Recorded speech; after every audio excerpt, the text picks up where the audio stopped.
Welcome to the Occult Rejects. Today we got a packed house. We got 10 of us up in here today.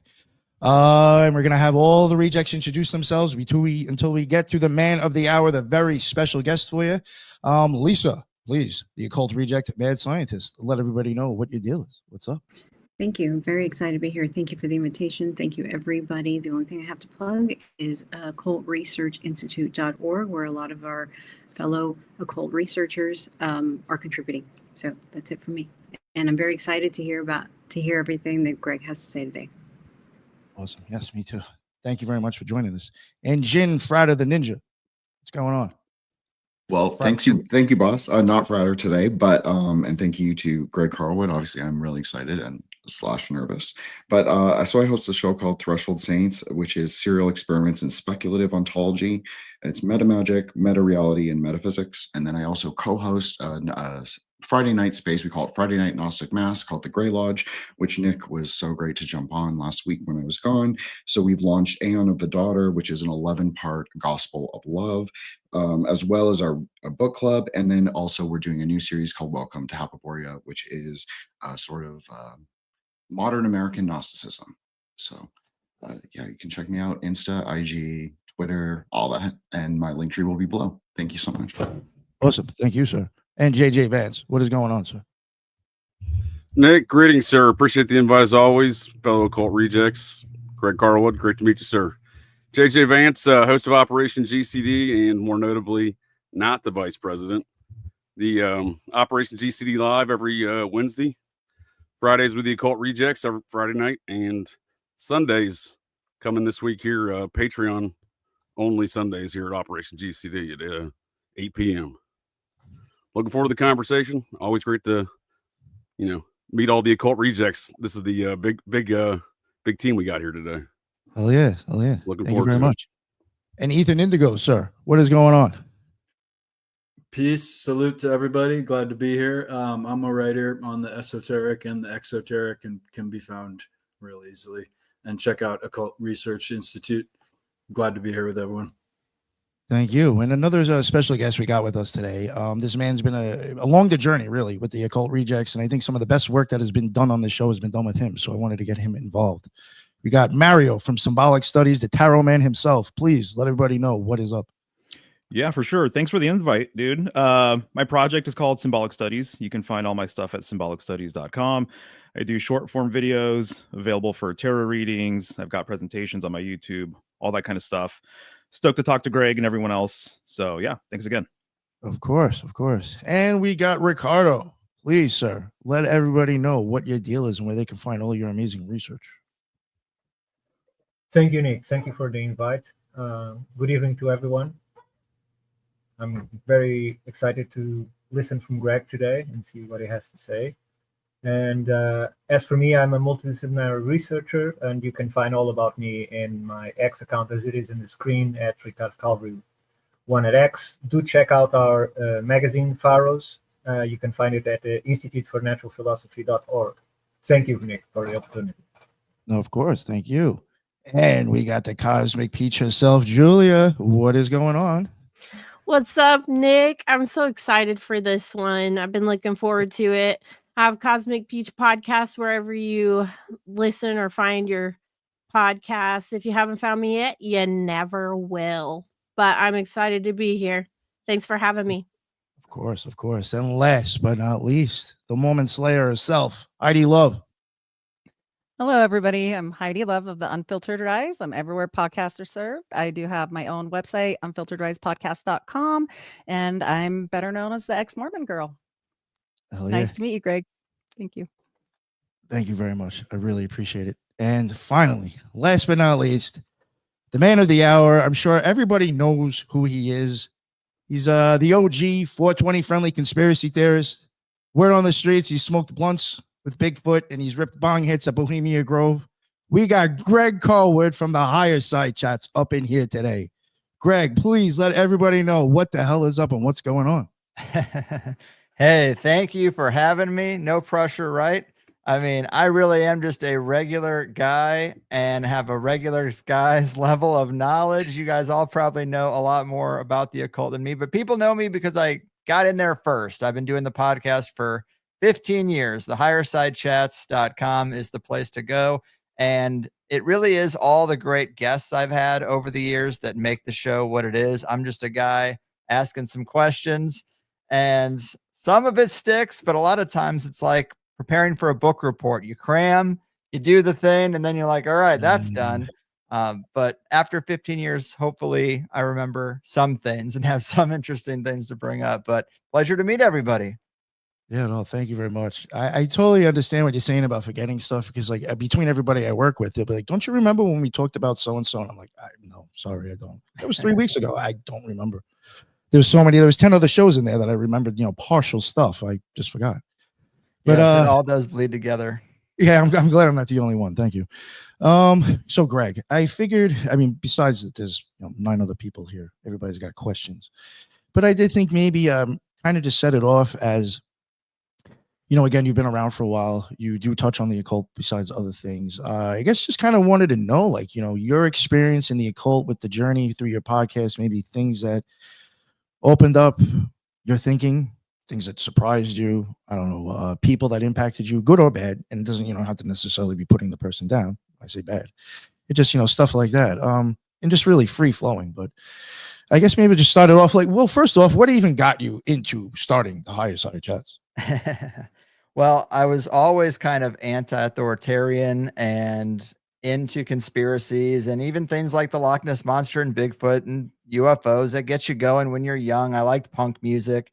So I also kind of grew up in a repressive Catholic school environment in the Midwest. So religiosity was definitely there. Obviously, it's an anti-occult environment, but it's still in the mix. And I tried on atheism for a long time and was just like, you know what? If I think this is bullshit, if I think that it's wrapped up in a lot of nasty stuff with the Vatican and all this, well, if I don't trust these people, maybe the whole thing is bullshit. And I think a lot of people eventually come out of that. Again, if you go through it, it's more about the environment you're in. It's more about the indoctrination of traditional, almost corporatized religion.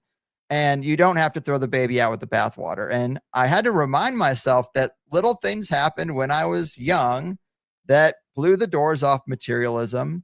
And I was conveniently ignoring some of those things. Like one of the craziest was when I was in about the preschool age. This kind of makes my parents look bad, but I did not wear my seatbelt much. There were not car seats, at least at this age.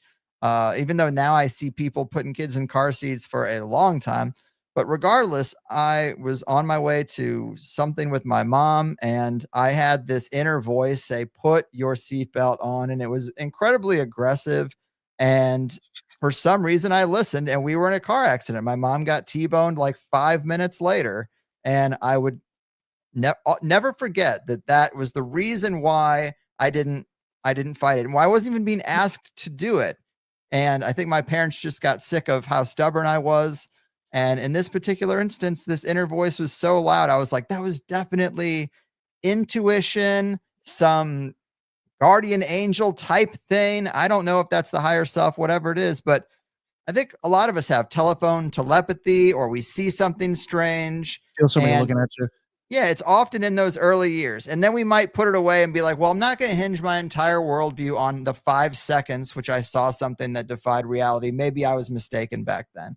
But I swung back. Obviously, I was into conspiracy, and it's very adjacent. I always liked the David Icke flavor of conspiracy more than the Alex Jones angry patriot Texas thing. That didn't really resonate with me, maybe because it was too close to home, the way I grew up.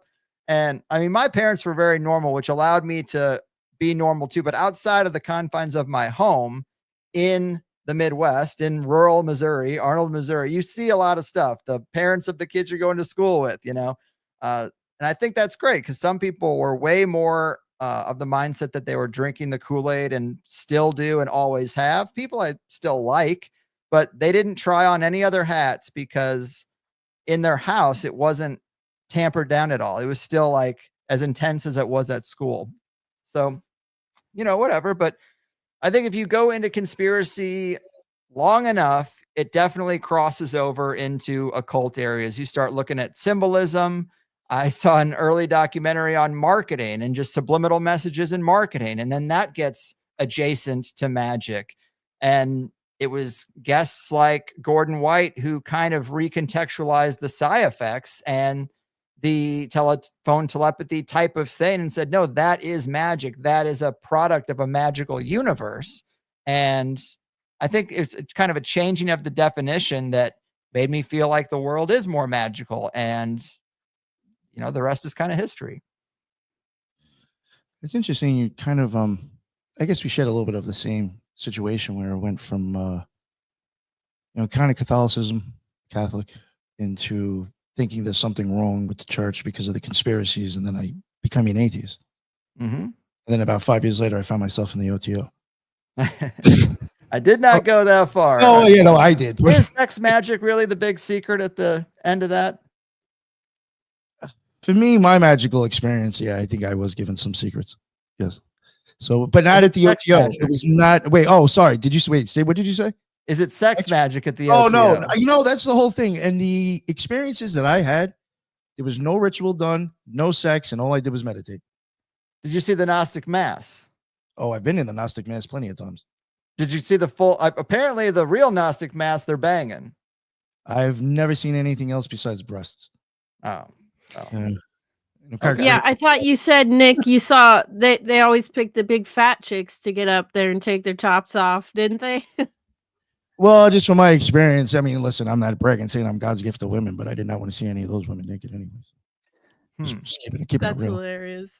Mormons don't get naked either. No, naked. I forgot where I was going somewhere with this. I forgot. Sorry, yeah. There was no sex. I mean, I was only there for 5 or 6 years. Only went up a few degrees. You have to go past the fourth. Like the fourth, you get shoulder tap to go past. So you know, maybe when you hit the fifth, that's when all the weird shit happens. I don't know. So, but that's my experience. But yeah, I kind of had the same thing. And like you said, the David Icke, I was much more into David Icke, Jordan Maxwell, Michael Tessarian. So like when I first started getting into all those people, there was nothing. I mean, I didn't have a choice really. I was going to hear about occultism. Mm-hmm. Then you know. Oh, I was just going to say also astrology is one of those early things that I just couldn't really dismiss the results of. And the typical excuse that everything's just so broad and vague that you can apply it to yourself, that didn't really resonate. And so that was just another thing that's like, well, if this is true, then I have to change my worldview about what reality is. Synchromysticism, too, another area where conspiracy and symbolism cross over. And your entry level thought is that, well, maybe this stuff is just seeded into films by the people who are, you know, the cast and crew. But some of it defies logic in that regard, too. And then you're like, man, something metaphysical seems to be going on. And then maybe you start thinking about consciousness and big events that well up a lot of conscious energy. And then maybe it manifests through like a muse-like way, where someone has to write something in a film and they're like, well, I'm going to put it as 9/11. Well, why did you pick 9/11? Maybe it wasn't absolutely conscious, but there's just some deep echo in the back of your subconscious that's like, this is an important date, so put it on Neo's passport. Who knows? But there's something mystical about a lot of that stuff. So those are just some other components that I just think, if you haven't gotten rid of materialism yet, just look at some of that stuff and try to figure out how it works in a material universe. I agree with it. Did anybody want to ask any questions? I do. I know what you do. I don't want to hog Greg's time or anything, but because you mentioned David Icke, you know, he's been scrutinized to like the max. Are you like a lizard people person, or are you like where do you fall in the lizard spectrum? Well, I think with David Icke, he's even clarified a lot of those comments. So it's hard to separate, especially in a pre-internet world. When I was getting into David Icke, you have the actual person, their actual material, and then the caricature that society reduces it down to. And obviously with David Icke, he was reduced down to the lizard guy. All these elite are literal lizard people wearing rubber masks And that's not true. That's again like the materialist viewpoint of what he's getting at, which I think if you take the metaphysical, spiritual look at what David Icke says, which he even himself now would say, it's more like there's maybe some deep, deep bloodline represented by reptilian symbolism. Why is the reptilian symbolism there? Does it go all the way back to literal reptiles, or has it always been symbolic? Mario's probably the guy to answer more of these questions. But I think that that's a literalization of what he's trying to say, which is something more metaphysical. A lot of people, when they have a spiritual experience with something they think is alien, reptiles come up all the time. I don't think they saw Hillary Clinton as an iguana in their living room, but they saw something on the astral plane represented as a reptilian energy.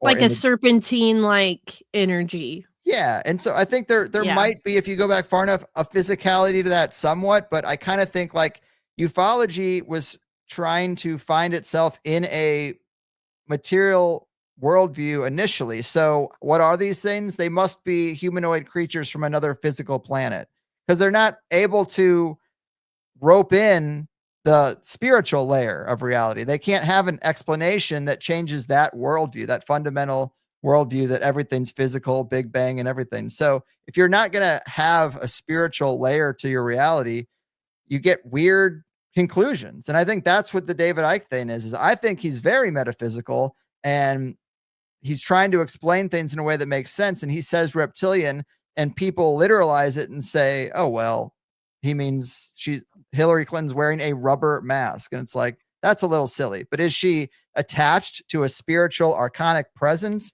that is maybe riding her and even possessing her to a degree because it recognizes power and it is a reptilian energy? I think that's probably possible, probably even likely. Or like some kind of bloodline thing almost. Yeah. I sometimes wonder if that's a literalization too, but they definitely care about bloodlines. The elite are obsessed with that. So you have to reverse engineer. If they care, then it's something important. And what is it? Well, there's all the Steiner stuff. When Steiner talks about blood, I'm like, that is your spiritual essence. So maybe it's splitting hairs talking about a reptilian bloodline and a reptilian spiritual energy attachment. It's probably, maybe that's how it's connected in through the blood. And the Nakash, I think it's connected back to the garden. Like, you know, there you go. Like I said, you guys know more than I do about a lot of this stuff, but these are the conclusions when I've, after 15 years of asking guests, some things resonate and some don't. Some things you hear more often than others. And, that's basically my broad viewpoint on how reptilians can exist and probably do. If I agree with you 100. If I may, Greg. So you said many times of what you heard from people, but my question is directly to you and not to those people, to your personal experience. So after all you've learned of the experience you accumulated, transforming that knowledge into some form of wisdom, how do you see reality? How do you conceive it to be today, and how it relates to consciousness and existence in itself? Well, I think I settle on the soul school hypothesis that we come here to have physical experiences. We're fractals of the Godhead, and we take that experience back to the central supreme consciousness and fold it in. And I don't know why. There's a lot of explanations, like the basic one is that consciousness existed, made a physical container for itself, and that is only enjoyable to play through if you come in with no memory that you're God. And I think that checks out. That kind of makes sense. And if you push on the reality we have, then you can quickly find out it goes deeper, but you can go your whole life without pushing on it at all and just live a straight experience, a straightforward physical reality experience, which is probably what it was somewhat designed to do. But I think it's, a realm of experience, which is what I think is really sad when so many other people I know don't fully dive in, and that's where the conspiracy comes in, is I think so much of it is about capturing our attention and wasting our time. Like, just jobs, obviously, number one thing, to say that 8 hours a day you're going to sleep, 8 hours a day you're going to work for us, and then you get the other 8 hours, but some of it's traffic. Then you're going to have to eat. You're going to have to get ready for work and shower and all this stuff. It really starts to get whittled away to, okay, I guess I have 2 hours in the evening to watch a fucking Netflix show, and that's it. And so I think a lot of it is wasting people's time and keeping them from engaging in the experience. I don't know what the elite are exactly, if they hate God or if they're fallen angels or something of that realm, or they just want to corrupt the experience as much as they can. So they do genetic tinkering and all this other stuff. But it seems like they're very spiteful of experience itself. And so I think that they have tiers of ways they attack it. And one of them is just like, have all these people waste their time in a numb state of baseline consciousness, never explore anything, snuff out their curiosity, and just neutralize what this thing is designed to do. And they do a pretty damn good job of that. I think we all know people who barely ever get off the couch outside of going to work and coming home in the evening. So I like the soul school idea that it is a realm of experience and hopefully learning and hopefully progress. I don't necessarily have evidence of that part, but it just seems like, why do it otherwise? That Thank is you. so true. That is literally so true. I almost feel like before I started podcasting full time that I was like clinically depressed. I was working like 12-hour shifts at a hospital, and I would come home and just like zone out almost. And the system is like set up to where you're just a cog in a machine. Yes. And that's how you feel literally. I mean, that's so true. Especially the medical system, the way that they have people working those shifts, that's not necessary. There's definitely got to be a better way, but it is more closely to how you would structure psychological torture. So I think that Yeah. the conspiracy comes in with the medical stuff where they don't want anybody to wake up. They don't want the people working in the trenches to even have time to think about what they're doing. Just go, go, go. Here's the book. This is what we do in this instance. And don't think about it. There is no variance. Take your orders from on high. We saw what that did a couple years ago. But yeah, the medical one in particular is interesting. Another realm where they don't acknowledge the spiritual at all. And there's all these new emerging health systems where they're looking at your emotional state. Have you buried some kind of emotional trauma in you that manifests as cancer later? Like, you can't just cut and burn and poison everything out of a human body. So yeah, I empathize with being in that realm. Mm-hmm. I work at a psych hospital. They make us do 12 to 13 hours, and then they turn around and tell us, don't have any personal connection with anyone. Don't try and relate to these people that are here for drug and alcohol abuse, and don't try and help them or hug them or touch them or do any of the things that might actually help them. Because like, don't be their friend. God forbid Right. you be a nice, sweet person to someone who's mentally fucked. Like, come on. Exactly. And you know, Heidi, this with you working there too, I feel like you can agree with this because like you said, I worked like 12-hour shifts too. You don't really get Sunday off either, because all day Saturday you're doing whatever. All day Sunday you're just dreading going back on Monday. So it's like literally a never-ending loop of just like, why the fuck am I doing this? Why the fuck am I doing this? Right. And I mean, I'm so glad that I'm out of that. But for all those who are listening right now that are stuck in it, trust me, the way that you feel is the way you're supposed to feel about it. I mean, it sucks.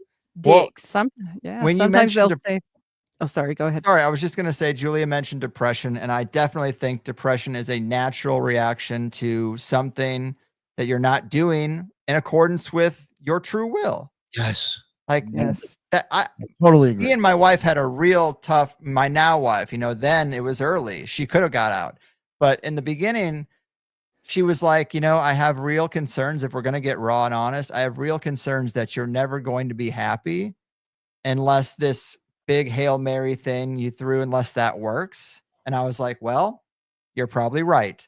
So let's hope it works, because you can't tell me to just change my attitude, just flip my attitude about this thing that is sucking up so much mental energy and physical time. As a store manager of GameStop, yeah, you got it's basically 50 hours a week plus travel time. Then you have people who are paid such a low wage, they're all incompetent. You only have your choice of incompetent people to put in your store. So they're constantly calling you when you're off the clock too.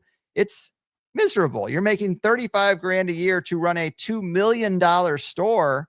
Your salary, the salary of the boss of the whole store, is a small little line item. It's like not less than the taxes paid probably. And yeah, sorry, I am going to be miserable if I'm stuck in this, because I can't just pretend that it's a good life when I'm in a cul-de-sac to nowhere in the retail ecosystem. Luckily, it worked 50 out, hours though. a week and you're still Yeah. eating Taco Bell and Oh. wondering how the fuck you're going to make it to the next paycheck. Like, think about that. It's such a slave system for Mhm. real. You have time to shit and shower and go right the fuck back the next day. And Right. like, it just, I don't know.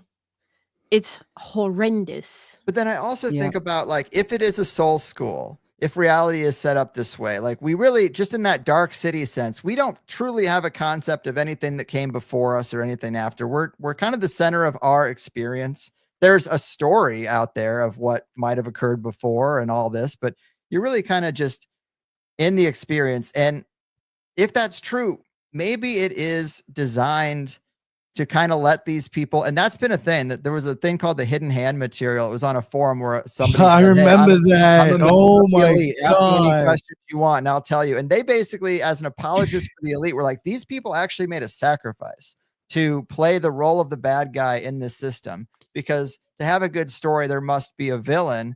And part of that is you need to push through the difficulty and push through the depression and rise above it and change the circumstance. That is the nagging thing, the stick in the rib cage. It's like, hey, come on, do something, move.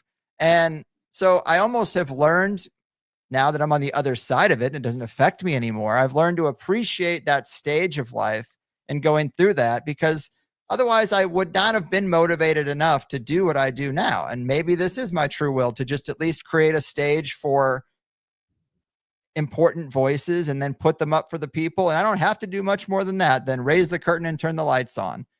Maybe that is my role. I'm comfortable with it compared to other possible roles, but maybe, and I just don't hate it as much as I used to when I was stuck in it. I now appreciate the process of taking a person up to a higher level experience. So if you're in your 20s and you're kind of miserable, like, I think that's what the 20s are for, is letting that feeling fuel something better into your 30s.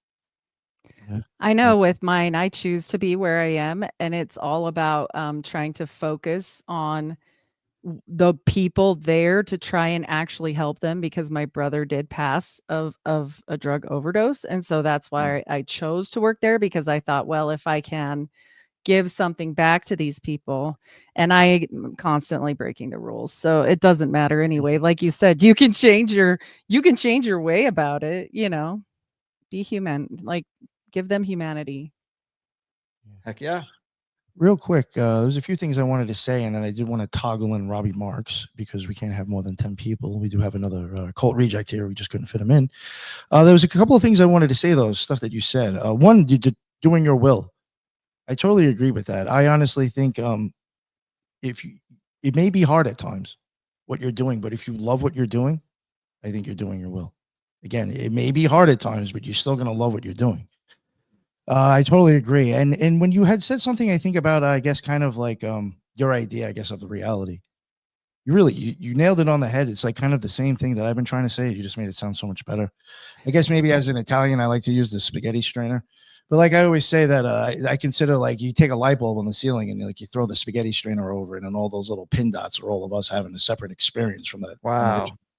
I like that. Yeah. So I do think, and due to this, we're supposed to rise back up that light with the experience that we've had here, and bring it back, and maybe possibly come back with knowledge. Whatever. That's getting a little bit deeper, but still, it's very, very well said. So I kind of identified with what you were getting at, and I was like, wow, I like the way he said that. But yeah, we're gonna and then the whole thing with David Icke too. I totally agree, and I think I was so happy that you guys were saying that. I do think David Icke, as silly as it sounds when he's talking about the reptilians, from my experience, due to having magical experiences, I do believe I've crossed the abyss and had that experience. I totally get what David Icke's saying if I want to look at it in a Gnostic occult sense. he's saying the same thing. These people, reptilians, are just people that are able to cross the abyss and come back. And those are the people ruling the world. I agree with that. Mm. So I do see it that way. I just think it's a little bit harder to come out and maybe say that and still be popular. So maybe he, tries to do it in a different way. I don't know. But I also totally think there's a big difference between how he started doing it and how he does it today. I mean, he wrote a book called The Trap recently, which I think is like 600 pages. Basically, everything I said would be contained within that same framework. So I think his opinion and position has evolved as well. All right, Robby Marx, we got you in. So sorry about that, sir. No worries at all. Yeah, hey, Greg Carlwood, how you doing? Can't complain. As I'm an artist, I do art illustrations. I do a lot of festival, band type merch, stuff like that. I've been an independent artist for going on 35 years. And, when we talk about this system of people just, as cogs in the machine, and they come home and they don't have any time for anything else, especially any kind of intellectual research. Me personally, being outside of the system, and just doing nothing but research for the last 35 years, you almost, in a certain way, alienate yourself from a certain subset of people. But at the same time, you have this creative motion of function where you're constantly producing and making output, and there's good years and there's bad years, and you kind of sail through this sea over all this time. Do you find yourself constantly trying to reinvent yourself, or are you happy with the general production level where you're at now? You know what I mean? There's this constant struggle with, it's like sometimes, after 35 years of this, I say, I want to run away and join the office because I work 24 hours a day, 7 days a week. I'm always on call. It's just, it's a whole different lifestyle, but your work becomes your life, basically. Yeah. Grass is always greener, as they say. But as they say, yes. Yeah, I kind of agree with that. When I was in Armenia with Graham Hancock on this research tour, my website went down, and I was in Armenia with no signal, and people are like, your website's just completely not there. And I didn't have people at that time to help. So I'm like, okay, my flight's in 6 days. I guess I'll just hate the rest of this trip until I can get back home. And that stuff happens. Your website is your store, and you're the manager, and you got to make sure it's always open. Running, But yeah, in terms of evolution, it's funny because I am of two minds. Like, I've said it's a refinement process. Yes, I think I got better over time by learning on the air in real time as I had to go. It started as a comedy podcast where I wanted to talk to a group of comedians about conspiratorial topics. I quickly learned some of them are just here to get airtime and they don't care about these subjects at all. And the other ones are more focused on making jokes. This isn't exactly what I wanted. It's not getting deep in any kind of regard. But I was going through like Ari Shafir, Joey Diaz, for people who listen to comedy podcasts. Like, that's who my early interviews were. And then I did Marco Tessarion, and I was like, okay, this is way closer to what I would want to listen to. So it is a refinement process. Some people would close down shop and open up under a new brand and all this kind of stuff. That's what people do today because they know how lucrative podcasting is and how it's all got to be like polished and tight. But I really wasn't like that at the time. And then I had people send me stuff where a couple other shows were like, hey, this person's mimicking your cadence and the way you do intros. So then I actually honed down into an exact process so that kind of mimicry would be more recognizable, because now here's an actual formula that I use and I'm comfortable using it. And, I just, there's so much vagaries around, like, is this person stealing the cadence of this? A lot of people think Danny Jones basically took the exact Rogan model and then applied it to the stuff we're interested in. Sure. Anyone can do that. People have been talking in microphones a long time. No one has a true monopoly on that. But you don't like to see yourself copied or whatever. So I guess I basically, to answer the question, yeah, it's been a process of refinement, but I tried to standardize what you expect from my show. Like, here's a polished intro that gets us in within 2 minutes. There are no ads, there are no sponsors. We're going right to the meat. I try to use the intro to get further downfield than just saying, so tell me your thoughts on UFOs. It's like, no, that was in the intro. Now I want to know your thoughts, your level 11 thoughts on UFOs. What about these things so I try to use the intro to really, with a show that's broad, you kind of have to prep people, prime them for this topic this time, because it does shift. But you caught me right on the cusp of moving to video. We could call it THC TV because I think it flows well, but I'm still coming, like, there's kinks to be worked out, but as of the 1st of June, it's going to be a video show. And that is largely due to the market. Like I see all these shows that have existed for half the time where hosts don't even read the work of the guests like I do. And then they're rocketing past me. And it's because things evolve and things change. And I'm being dragged kicking and screaming into video. I will get better at it as I go if I'm kind of starting over, but it's partly what I want, partly what seems to work. So I know, growing up watching this stuff, I'm 40 years old now, which is hard to believe, but I know a lot of guys I watched and they got passed up by podcasting.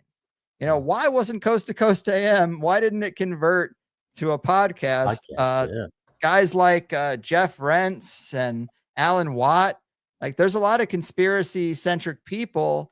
Even I love Clyde Lewis, but I might put him in that category too. People who are like, we're doing radio shows. I don't care about this podcasting thing. Well, those people have had a hard time maintaining an audience in this ecosystem. So I have enough awareness to see that, and then see like what we're doing here and seeing when I appear on other shows, what it looks like. And I'm like, my appearance on another show looks better than my own show. This cannot stand, and we must fix it. So I'm doing it from a studio. I'm trying to do it. I tried to do audio at the highest level I'm capable of. It's not the best show in the world, but it's the best show I can produce. And I'm going to try to do the same mindset with video. And I will embrace and prepare for any other changes within this space, except pretty much AI. I'm not going to do the baby animated thing that people think is fun now. I think that when you look at the whole process, as far as, you've been doing this 15 years now, and just the whole I mean, it's an expansive process. There's going to be times of dormancy and times of growth, and it's a developmental process, like you were saying, as far as the refinement. But I find even after all these years, the only factor that really bothers me is just getting old, because I'm constantly coming into the newness and the refinement, and just bringing it, trying to take myself essentially, and I'm sure like you, to higher levels of understanding and creating a more beautiful product. I agree. And AI is a little bit of a part of that. What I don't like is people using AI editing, because it's just off-putting to me. And this whole idea of, just turn the person into an animated baby or be a reptilian for this episode. And they can match and sync the lips up perfectly, but like, we don't need to do that. Like, people are people, and it's okay to just look at the person speaking. But AI tools help polish it. It's a little bittersweet, because when I started, there were very few tools. So I was willing to learn the available tools and build things into my website. Like, I built Patreon before Patreon existed, and it's in my website for just me. And then it came out for everybody, and now everybody has it. So it's nice, because I have Patreon too, and some tools I do use, but not having those tools is what separated the people who are really going to go the extra mile from those who would get lazy and fall off. So it's made it easier for everybody else, but I definitely take advantage of some of those tools too. And having kids, it's like, anything to make it easier. AI, I'm not at the point, and probably won't get to the point. Like, I'm always going to read the book. It's part of my process. It must happen. But now people who don't want to read the book can do an AI summary and act like they know a little bit more, and invest just a third of the time. So that's frustrating for a person who's actually reading the book. But I don't trust AI to pull out that one line on page 89 that I want to ask about, because you can't trust them to know, the AI to know what's right. Will it get better? Sure, whatever. But what I think AI is cool for is, like, I interviewed Dr. Steven Skinner, who I think most people know. And he's a scholar of Western esotericism, and he's translated a lot of books. And I think that's amazing. When I interviewed him, it was like the first time I was like, wow, there's still all this magical literature, occult literature, and all these other languages that has not been translated because a lot of times, or mistranslated, because the people looking at it don't even believe in magic. So you get one word wrong and it doesn't mean anything. So I do think AI in that regard is really interesting. Let's put it all through. Let's ask ChatGPT, at least get us a starting place. You know, you could take in a day a bunch of stuff that isn't translated. Anyone could, as long as you have access to the initial digitized file of something, whether it's Latin or whatever, like play around with it. And we have now got tools where we can resurrect old rituals or old occult understandings that weren't meant for anybody else. Yeah. And you can do it instantly. I've thought about that because I've gone down to the Beinecke Library that was in Yale. That's over in Yale, and like I've actually like touched like certain like Heinrich Kuhnroth books and like and taken pictures and videos of these things. I'm like, yo, if I could probably get somehow AI to like maybe like trying to transcribe that. Yes, pretty impressive. Now I did see that they had an AI that was specifically working on the Sumerian clay tablets to translate, because there's hundreds of thousands of those. So they're just scanning them in, and they have an AI that's actively translate. So we're gonna have some more, Epic of Gilgamesh and kind of this library of Ashurbanipal that's gonna proceed to come forth that they didn't even know about in the late 1800s as far as esoterica.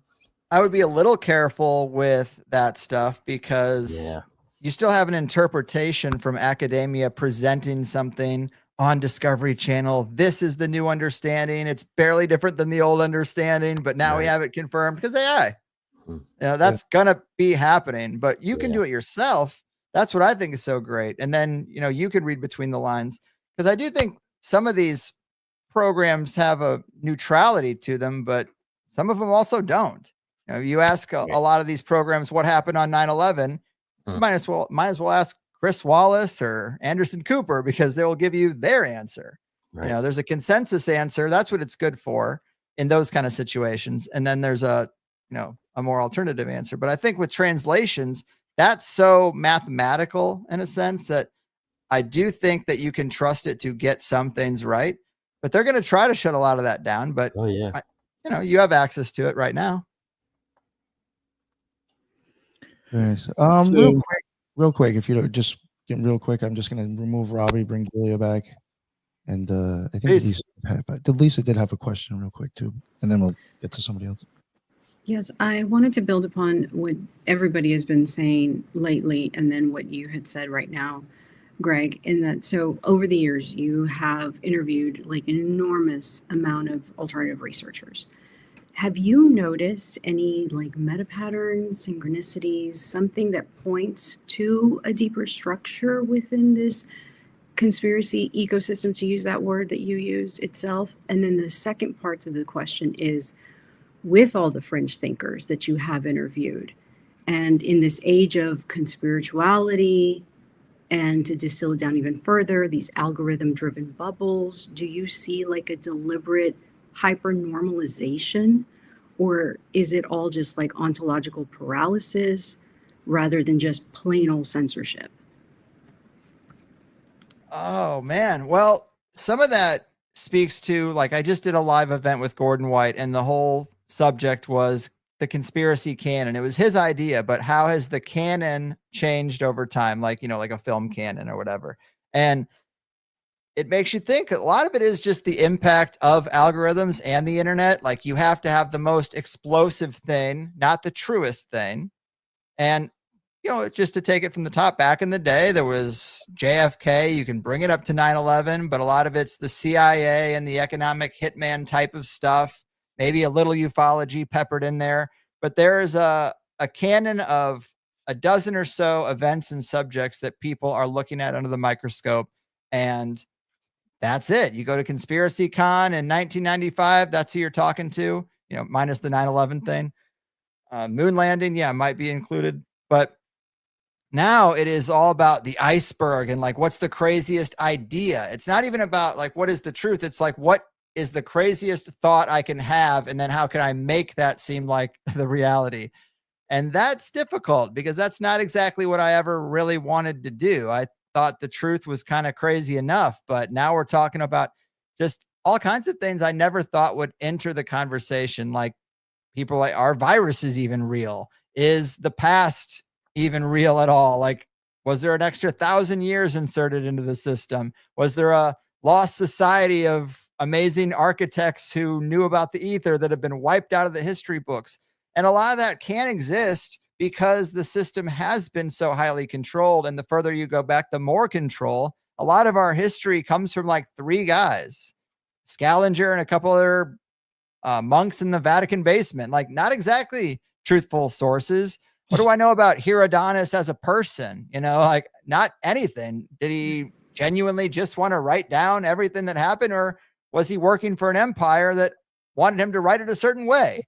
We should probably know, because that's kind of the only source we have for a lot of things we take for granted. So I understand why that exists, and we can play with it a little bit, but it's a little disappointing that sometimes the people who get attention in the conspiracy sphere today, they're not really in it for the truth. They're more pranksters, and they are trying to ontologically shock people, but it isn't about there being a fundamental truth to what they're saying in some cases.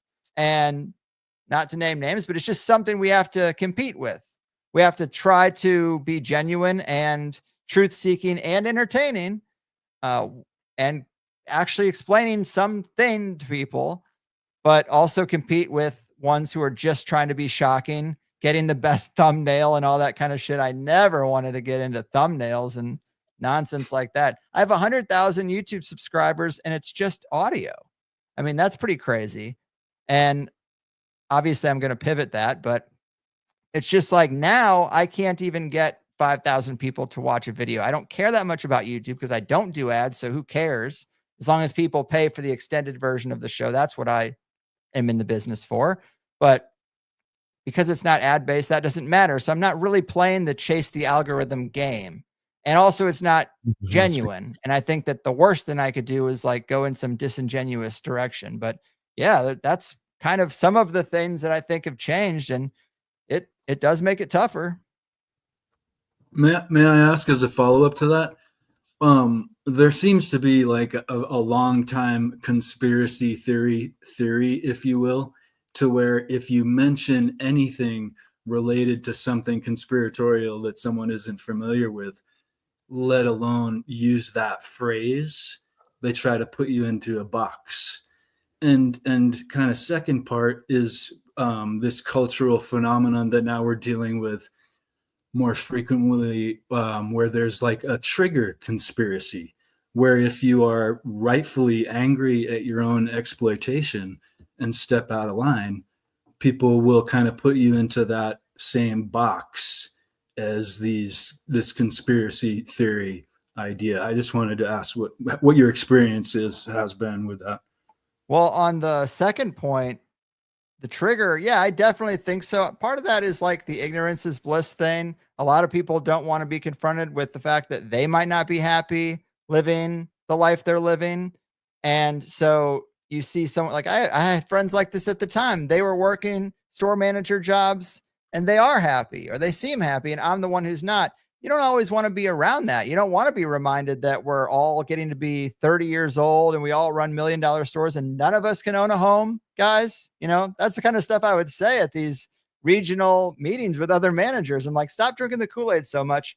If we're here next year, we all fucked up, guys. This is the year to get out of this. That's the kind of shit I would say. And some people were like, I like this guy. And other people really didn't want to be reminded that they shouldn't be happy in the situation they are, because changing it is so hard.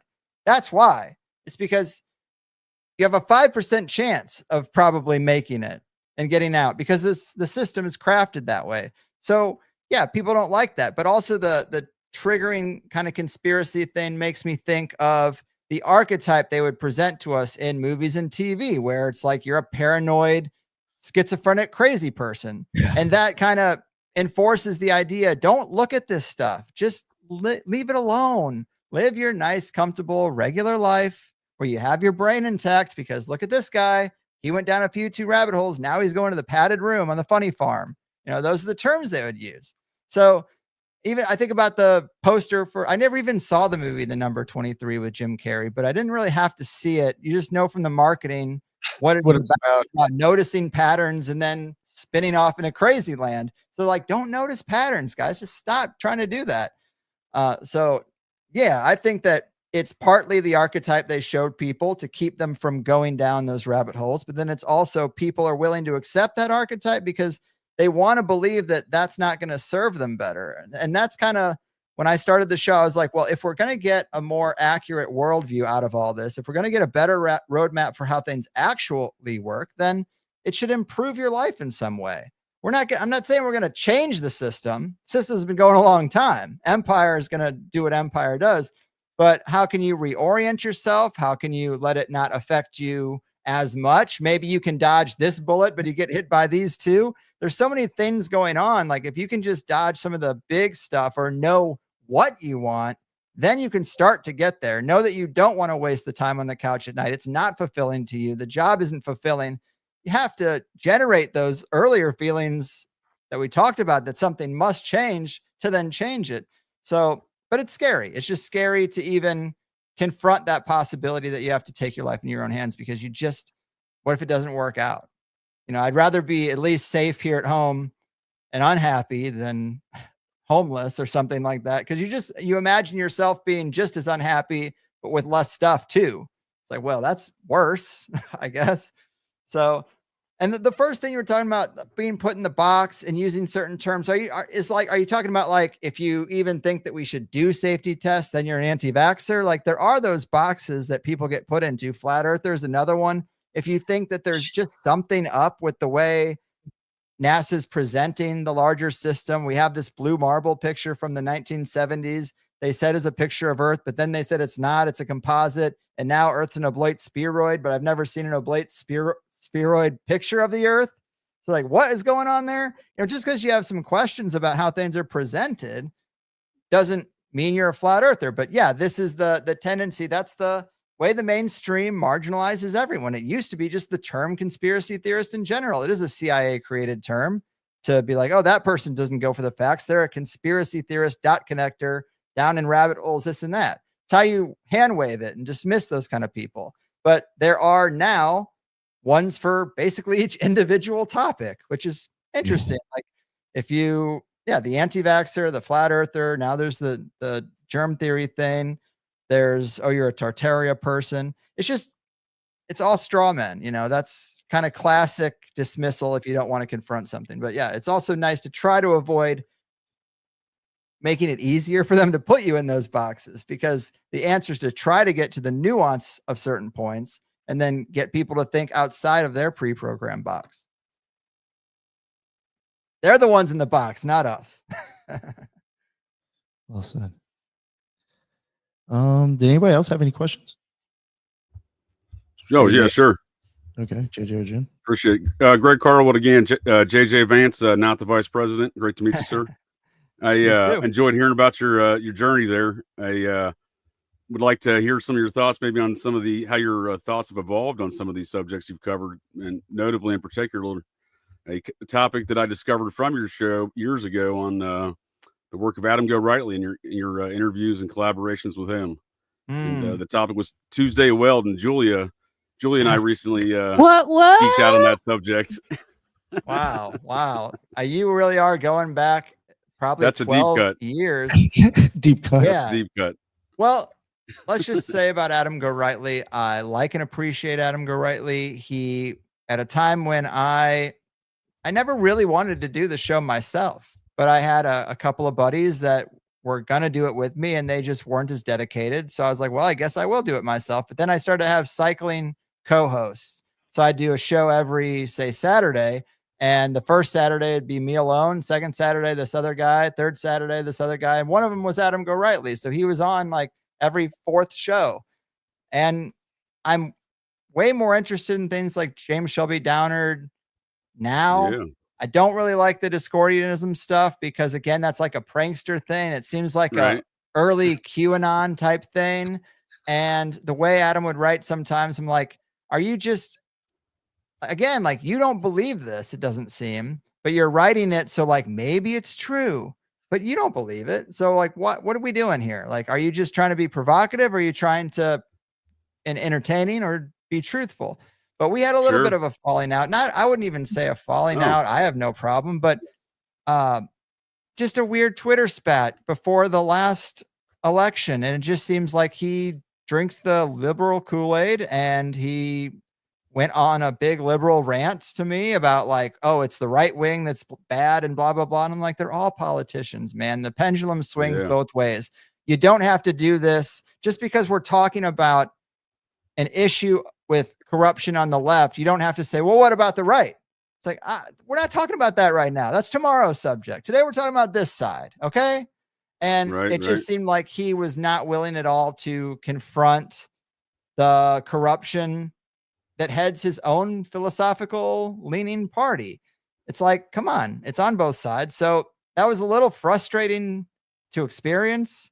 And I think he has worse feelings about me from that exchange than I have about him, because I don't take it all that seriously. I'm not super vested in one team over the other, but you know, it seems like he was. And another thing that has happened to me is people are so prepared for you to just become alt-right. They're just, they've been primed, so they're looking for it. So when you criticize the other side, they're like, oh, this is the transition. This is how it happens. You know, all of a sudden you're going to be off there with Tucker Carlson. And it's like, not really, but we have to be able to criticize both teams or whatever. But, you know, Adam Gorightly, it's like, you're a guy who probably, I'd say I'm pretty sure, voted for Obama twice, voted for Hillary, voted for Biden. And now you're yelling at me on the internet because the people that head the left are being called into criticism. It's like, if you're just voting for the mainstream party and the mainstream candidates, like, what are you doing in conspiracy research, dude? Honestly, like, what are we doing here? Yeah, you thought it was provocative. That's what you did. It got very polarizing. Yeah. A few years ago. I didn't mean to. It was a deeper cut than I thought there, Greg. I apologize for bringing that up there.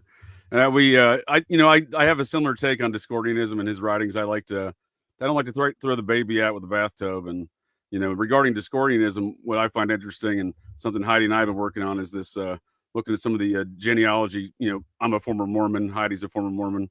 Looking at some of this occult genealogy of folks like Parsons and, you know, other folks within the Mormon sphere as well, like Kerry Thornley. His entire family tree is pioneering Mormon families. And, you know, what troubles me is his associations with the Process Church of the Final Judgment, because they certainly do act as similar to an offshoot of some of their operations within creating chaos. And Thornley just finds himself in and around Atlanta, you know, around the similar process activities come 1979. Yeah, I definitely tried that stuff out because of Adam and our friendship. And if he was interested, I became interested. And then after a while, I was like, I feel like I'm just wasting time here because I just don't know if anyone's genuine. So I had to put it down. Yeah. Maybe I'm too dumb to figure it out, but it's kind of like a lot of the 60s stuff too. I just don't know. Especially when you get into Dave McGowan, you just see how many of the artists were the sons and daughters of military intelligence. And you're like, absolutely. Well, that's an op. That's kind of how it's defined. That's my favorite wheelhouse, Laurel Canyon. And that same pattern applies to Seattle grunge scene as well. So, I mean, it seems to be a circumstance. These same patterns from that McGowan identified in Laurel Canyon seem to apply elsewhere in music scenes. Yeah, and I wonder, like, what's up with the grunge thing? I guess the whole point was grunge is hippie adjacent. It's just like, you know, do heroin and be a slob and just don't care about Courtney Love. She's CIA's a motherfucker. Oh, the whole movement CIA for sure. Absolutely. Yeah. Courtney Love, John Patash does some great work on Courtney Love. And she was over in the UK selling drugs at festivals. Basically, that's what a lot of these CIA plants in the music scene would do, is sell drugs in the festival scene and wouldn't get caught because they're connected. But apparently she went from that to being a groupie to being married to Kurt Cobain. So it gets weird. But now I think the big thing is it's crazy because I've become an old man. I'm like, I can't believe what the kids are doing. But now you got like Little Xan. Now we got corporate drugs being branded as the party drugs. Like, can't we at least stick to things that grow in the earth? Like, we're promoting Xanax now. It's strange. And then the face tattoos. I think that is like the last thing you can do. If you convince I mean, there's other things that they seem to be doing to kids that are permanent too. But if you can convince someone 18 to 28 to get a face tattoo, like, I mean, so one of my big conspiracy premises is that the things they do are really just to ensure they never have competition in the wealth game. If you want to cut the knees out from someone trying to climb a ladder of developing wealth and starting a business, get them to tattoo their face, because that's going to be very hard for them now. But I want to look like Post Malone. Exactly. Or Pete Davidson, you know, all the girls love Pete Davidson. He's covered head to toe in tattoos and looks like a doofus. I should act like that and do what he does. I actually have a question for you that goes kind of along the Laurel Canyon thing. If nobody else has a question, I don't want to skip anybody's turn. Oh. Do you feel like the podcasting world right now is Laurel Canyon-esque, though? Because I do. I feel like there's gatekeeping. I feel like only certain people can get to the top. Only certain topics can get there. You have to fit a certain mold. And now it's like, be a Christian conspiracy podcaster. Yeah. Do this, do that. Russell Brand, Joe Rogan. I hate to say it, tinfoil hat. I mean, I'm just saying, I feel like there's some Laurel Canyon-esque behavior going on. And I wonder what your opinion of that is. Well, yeah, I mean, you're going to get me in trouble, but I do think that that's happening to a degree. The thing is some people think it's sour grapes. Like, well, why am I not at the top of the charts and this and that? I'm very comfortable with where I am in the charts. I never thought I'd be on any charts, and I make a really good living, and I don't ever take ad money. Like, I mean, there's no one, I can't think of another person who is as successful as I am without going into the ad infrastructure and has done it for 15 years. So I'm pretty comfortable. I think that's admirable, but I do think there's a lot of, like, I don't know, suspect to say the least with like what topics get big and like, yeah, you know, well, stuff like that. That's driven by somewhat the ad revenue. And I'm actually talking to a guy tomorrow, 7Cs. He does these big webs of connections that shows here are the major companies that advertise on podcast. Here are the people who own these companies. Some of them are like Peter Thiel and stuff. It's like, so now he did amazing work on Peter Thiel.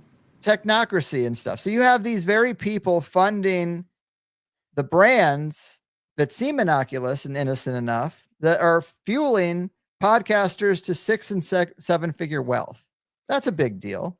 So yeah, it's like, it's definitely happening. And some of it is like probably a bit of networking. Like you'll have some shows where it seems like every week they're talking to some CIA whistleblower or military intelligence whistleblower. It's like, well, there's not that many of them to base your whole show on a revolving door of these whistleblowers. Maybe these are people who are seeding a narrative in the alternative culture. It seems like that's kind of what's really happening. But Candace Owens gets me every time because I feel like she like switched up like halfway through she was all Trumping and now she's talking to like ex-CIA and like all. She has some good episodes and I like some of her research. Don't get me wrong. I'll listen to an episode or two, but I just think that yeah, I mean, it just seems like Russell Brand is like everybody's coming out as a Christian or everybody's coming out as like, this is the thing to talk about. And I wonder how, if they're genuine, you know, I hate disingenuine podcast hosts because it's like, I want to learn something from you. I want to like you, but you make it fucking impossible because I don't know if you have any integrity. You know what I'm saying?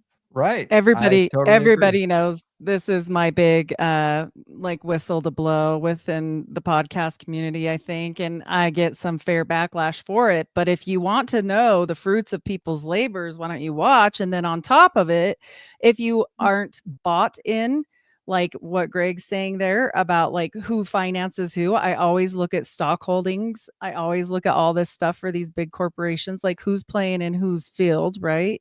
And then genealogy, as JJ said, you either bought your way in or you bled your way in, and that's the only two ways there is. Especially in conspiracy in comedy podcasting in particular, it's hard to find a comedian podcaster in the top 10 that doesn't have something going on, usually just really rich, connected parents. Isn't that crazy? Brian Callen gets it all the time because Brian Callen's dad is a CFR think tank banker guy, but it doesn't just stop there. I mean, there's other ones that have hedge fund manager fathers, and Theo Von's dad was some Polish aristocrat. And it's like, Theo Von, you can't, that's the other thing. You can't control what your parents did. You're born into this life. You're born into the skin you're born in, and you're born into the family you're born in. And that shouldn't stop you from doing whatever you want to do. And if your parents give you a little seed money, I don't think that's bad. So I don't really have a problem with that. It's about it. If you're using it to, do information, disinformation filtered out through your podcast, great. But then the thing is like Theo Von's got this dad, right, who is a Polish aristocrat. And you can say, well, his dad was like something crazy, like 70 when Theo was born or something really crazy like that. And so he didn't really even know his dad very well, but there might have been some benefits and some effects, but he probably just wanted to grow up with a dad. And now the internet's raking him over the coals for this. But on the other hand, he is interviewing Trump. He's interviewing the president. So what's going on here? Because it seems like those connections do manifest. He's interviewing the president? Well, he already did.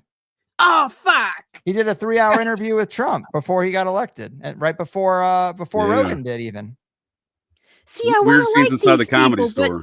But there you go, JJ. I want to like these people, but there's just too much. I don't know if I would lump Sam Tripoli in there, though. I mean, I heard you mention him. I was a little nervous. I was like, is this a gotcha? Because I think that the Occult Rejects and Sam had a dust up. I don't know what it was about. I just know he's been nice to me. He let me live out some fantasies of performing at the comedy store that I had no business doing. But now I can at least write it off. Like, I did do that. Yeah, I've met him a couple of times. I mean, I don't have anything against him or anything like that. I just, as a conspiracy theorist in this realm, you have to question everyone, like even any of us, But if we're talking about like who has had an advantage by being connected through the system, I don't know if Sam conforms to that model. I don't know his parents or anything, but he strikes me as someone who has just been putting in the sweat equity at the comedy store for years and years. And then podcasting happened and he transitioned. And yeah, he does a bunch of ads. He sells memberships. He does everything he can do to make it a career. He's also dealing with the LA scene and like what that whole culture is.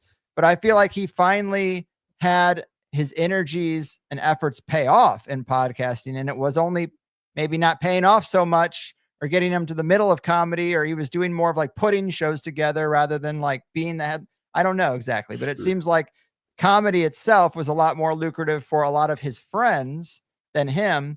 And now, and that's what I'm thinking. That's what I think. If we're trying to assess like who is connected, who is disingenuous, who's using daddy's network to funnel think tank guests through to the airwaves, I don't put him in that category. But I mean, I also probably picked him bad. I think I have a pretty good picker, but there's definitely times where after reading a book and not wanting to cancel, I'm like, shit, I don't know if I buy this narrative or not.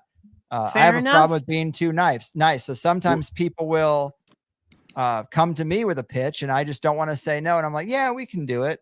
Now, a show like Sam or a show like a lot of other ones that are ad supported, you just say, yeah, let's do it, because you can always do another one. I'm in the business of selling 5 good interviews a month. So if I give 3 of those slots to people who pitched me and then I'm like, this is kind of milk toast, I still got to do it. And that's in my thing. I didn't make it. I mean, I can't say I didn't make any money from that show, but it's not the same as just another Satva ad supported show, another BetterHelp supported ad. Yeah, 100. Greg, to build upon that. If I might add a caveat on the weird scenes inside the comedy store and the dust up you previously mentioned there, Greg. Yeah, I wasn't trying to re-dust up anything. There was a good analysis there, a good assessment. But what I was referring to is the fact that you got all these major, if you're a comedian in Hollywood for many decades, the Shores, the folks who ran the comedy store for many years, Pauly Shore's folks, they gave the green light. If you were getting on a Hollywood camera in front of a camera as a comedian in any film, like you were getting green lit by the Shores, right? That's kind of the way I look at the weird scenes aspect to it. Sure. I mean, Sam brought that up in the interview I did with him, as he was like, nice. Think about he didn't get too deep into it. He was a little vague, but he did say, like, think about that culture, all the heavy hitters going back to like the Eddie Murphy, Robin Williams days, like everyone who's anyone is there at the Comedy Store. You think that it wasn't infiltrated by intelligence? And he kind of left it at that. But Yeah, I mean, makes sense. absolutely. Yeah, to build upon that with what JJ said and what you're saying, it's almost, like you said, disingenuous. We see a track record of the Alphabet Boys and intelligentsia infiltrating every single faction of culture and influence. And so it would be somewhat educationally naive to not think that they have not infiltrated, especially the conspiracy realm, especially the conspiracy bubble.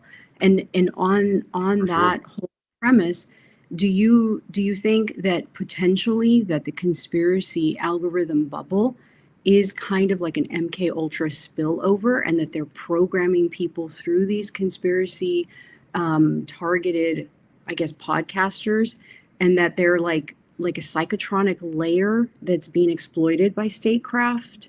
So it goes Ooh. well beyond data mining. But now you've taken the projects that happen in Harvard or in Stanford or in Esalen, and now you've gone global. Yeah, I don't know how much it applies to conspiracy podcasting as much as just the internet and social media in general. Obviously, we're all participating in that to promote every show and every venture that people have. But yeah, I think social media was kind of designed out of that. I interviewed this guy Schwab a couple of times, and he's gone deep on early cybernetics and just early computer gaming and how it was psychologists and behaviorists logging data, watching patterns, seeing how minds react to this and that. And that's all like stuff from the 80s. All of that is the data that gets used today, even still. So yeah, they're constantly refining. In the conspiracy world, I really just think it's the thing that's the biggest problem is when a big show would have someone on for a topic that should be more in my lane, they kind of dip in and out of the conspiracy lane every once in a while, and they promote a given person and their perspective and their books and their narrative. And that's a little frustrating because to a common person, it gives the appearance that like, oh, they'll go wherever they'll go wherever they need to go to get the truth. And it's like, I'm not sure that's exactly what you're watching, but like I said, I have gotten it wrong before too. I know I've picked guests that I wouldn't have on again. Sometimes I also think, especially in the early days when there weren't as many podcasts, sometimes there was just value in having on a person who maybe is connected and like giving them enough rope to hang themselves with, as they say. You could look at my early comment section and be like, man, I actually think I trusted this person when I only saw them on Ancient Aliens or only heard them in 10-minute sound bites. 100. When you ask them deeper questions about their work and let them go for a full 2 hours, now I don't think I like this person anymore or trust that they know anything. And I'm glad you said that. Yeah. That doesn't happen as much these days, but it had a value for a certain amount of time. I can imagine it was slim pickings there in the beginning too, as long as you've been doing it. It's harder now. Back when I was doing it, nobody was asking these people for interviews. They were jumping at a chance to be interviewed on a show that didn't sound like shit and wasn't full of ads. Now, part of the reason why I'm pivoting to video is I have liked to present guests as best as I can through the audio quality, the intro, this and that, the audience size, but that video component is missing. And so I think it's harder to separate. It's harder to see what's special about my show without being able to show someone a video component if they're not already familiar when there's 30 other people asking for interviews and lying about their numbers. Usually, so many people just say, oh, I got 1 million listeners. It's like, you don't, because there's only so many people that do. I don't even. So, you're in the top 1% of 1% of 1%, and I've never heard of your show. It's possible, I guess, but I have kind of had my finger on the pulse of this place for a while. So you're competing. You're trying to get an interview with someone who is in high demand, hearing kind of manipulated numbers from other people and having a video presentation where they're like, oh, well, that looks pretty good. People are vain. They want to look good. They want to be presented well. And if all I have to show is audio, it's a little hard to show how well they'll be presented in that audio format. So it's another reason to pivot is I think I might go back to being able to get any guest I want. Whereas right now I get more no's than I used to get. I get more no's today than I did 10 years ago. And I think it's just the volume. That shocks me. It's the volume of people asking. And are you finding all of these guests yourself, or do you rely on, or do you have an assistant or anything else, or you're just crawling the boards and stuff? Because that's a ton of work, dude. 5 interviews a month and then reading their material or catching up with their videos and stuff like that. That's a lot. Yeah, that is a part of the job I've never outsourced. I outsource the editing. I outsource the clips. I have a team who makes social media clips, and you know how everybody's using the same AI little clip making things now. And I'm like, you guys go ahead, make them, post them. I don't care. But other than that, I've never outsourced anything. It seems like that's the thing that can't be outsourced. I must, but like I said, people do pitch me, and then I just don't want to say no. I can't. Mario's been on. I can't remember if I reached out to you or you reached out to me first. I know you were familiar with me, which is the best. The best is when I reach out to someone cold and they're like, I've listened to you for 10 years. I'm like, oh, great. So I don't have to make my pitch anymore. Let's just do a good interview. Then it's like, I picked them and they know me already. That's great. But I can't remember who pitched to, but it's you reached out to me and it was exactly that. I was like, oh dude, I've been listening to you for like a long time. Yeah, that's the best. But I get emails every day it's usually from the same like PR formatted interview of like, we love what you're doing at the Higherside Chats. We want to introduce you to this person. And it's like almost always I should just say no to those just on principle. Like just say blanket no and go find your 5 each month, you know? It's really no big deal. I see in the chat someone wants to talk about Twyman, which I don't mind talking about, although it does get me in trouble because I don't choose my words carefully, and on sensitive subjects, people don't like you to just wing it. Yeah, I prefer it raw. Just go for it. Oh, well, real quick. What do you want to know about? Actually, could Robby just go first before we get into that? Because I didn't bring it on the screen. Well, I was basically going to follow up on exactly what Lisa was talking about in regard to this.